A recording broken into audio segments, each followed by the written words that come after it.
శ్రీ గురుభ్యో నమ. నేను కమలానందనాథ. ఇది శరవణభవ ఆలయం, బృహత్ సుబ్రహ్మణ్యేశ్వర స్వామి వారి యొక్క ఆలయం. ఈ ఆలయం అనేక విశేషాలు కలిగి ఉంది. ఈరోజు మీతో ఆ విశేషాలన్నీ పంచుకుంటాను. శరవణభవ ఆలయానికి స్వాగతం. రండి. సుబ్రహ్మణ్యేశ్వర స్వామి వారి ఆలయం పక్కనే ఉంది. మనం అక్కడికి వెళ్ళడానికి ముందుగా ఆది పూజ్యుడైనటువంటి గణపతి దర్శనం చేసుకుందాం. స్వామివారు సకల విఘ్న బాధలు కూడా తొలగిస్తారు. ఈ స్వామివారిని విజయదశమి రోజున ప్రతిష్టాపన చేయించారు. కొందరు ఈ స్వామిని విజయ గణపతి అని కూడా పిలుస్తూ ఉంటారు. ఈయన వరసిద్ధి వినాయక స్వామి, మనం కోరిన కోరికలని కూడా తీర్చేటువంటి చక్కని దైవరాజం. ఇక ఈ గణపతి వేదిక ఏదైతే ఉందో ఇది త్రికోణాకృతిలో ఉంటుంది.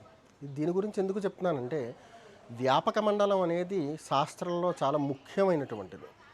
ఈ వ్యాపక మండలంలో అధో త్రికోణం, వృత్తం, చతురస్రాకారం అని 3 కోణాలు ఉంటాయి. అలాగే గణపతి అధో త్రికోణంలో ఉంటాడు. దీని తర్వాత అమ్మవారికి సంబంధించిన వేదిక ఉంటుంది, అది అంగిరాలయం, చతురస్రాకారంలో ఉంటుంది. తర్వాత శివుడికి సంబంధించిన వేదిక ఉంటుంది, అది వృత్తాకారంలో ఉంటుంది. అంటే మీకు ఇప్పుడు చెప్పిన వ్యాపక మండలంలో ఉన్నటువంటి 3 కోణాలు కూడా ఈ ఉపాలయాల్లో ఉంటాయన్నమాట. అధో త్రికోణం, వృత్తం, చతురస్రాకారం. వ్యాపక కుండం అనేది కూడా ఈ ఆలయంలో ఒక ప్రధానమైన అంశం. దాని గురించి కూడా ఇప్పుడు మీకు తెలియచేస్తాను. స్వామివారికి సాధారణంగానే గణపతి అంటే వినాయక చవితి వ్రతం, వినాయక చవితి నవరాత్రులు చేస్తాం కదా, అలాగే స్వామివారికి నవరాత్రి ఉత్సవాలు చాలా ఘనంగా చేస్తారు. ఇక ప్రత్యేకంగా ఈ పాలవెల్లి సంప్రదాయం అని ఉంటుంది.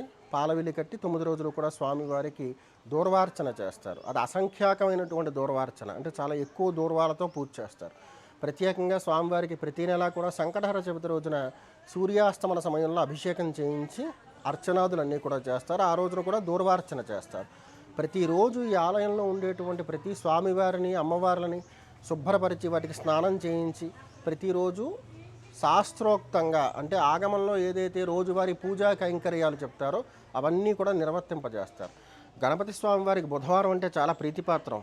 ఆ రోజున స్వామివారికి చాలామంది ఉండ్రాలు సమర్పిస్తూ ఉంటారు. ఇది ఆలయంలో ఒక ప్రత్యేకమైన అంశం అన్నమాట. సాధారణంగా మనం ఏదైనా అన్న పదార్థం లేదా వండిన పదార్థాలు తీసుకెళ్తే చాలా ఆలయాల్లో అది నివేదన చేయడానికి ఉండదు. కానీ ఈ ఉపాలయాల్లో మాత్రం మనం తీసుకొచ్చిన పదార్థాన్ని నివేదన చేయవచ్చు. అది బుధవారం రోజున ఆ వెసులుబాటును కల్పించడం జరుగుతుంది.